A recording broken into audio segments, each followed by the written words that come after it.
Hello বন্ধুরা, আজকে আবার সবার সামনে আমি এলাম। আমাদের রান্না পুজো ভাদ্র মাসে আছে, তোমাদের সবাই জানো, অনেকেরই বাড়িতে রান্না পুজো হয়। তো আজকে ঢেলা ফেলা, তারপরে পিঠে চচ্চড়ি হবে, তারপর রান্না পুজো। তাই আজকে ঢেলা ফেলা আমাদের ময়দা খেতে হয়। এই যে আলুর দম, কষা কষা আলুর দম, আর ইতামের জন্য টমেটো ছাড়া আলুর দম, আর সাথে মিষ্টি মুখের জন্য সুজি আর লুচি হবে। তাই জন্য যে ময়দা মাখা রয়েছে, লুচি বেলে রেখেছি, এবার ভাজবো আর দেবো। আর রাত্রিবেলা আর লুচি খাবো না, লুচি পরোটা খাবো না, তেলের জিনিস বারবার ধরে, তাই জন্য ঘুগনি করবো, ছোলা মটর কাবলি ছোলা দিয়ে ঘুগনি আর রুটি করব। আর সুজি থাকবে।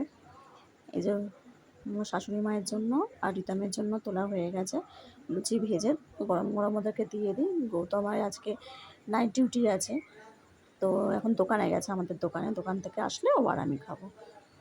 এই যে আবার তোমাদের সাথে দেখা হবে পরের কোনো ভিডিওতে। তোমার লাইক আর সাবস্ক্রাইব করে দিও।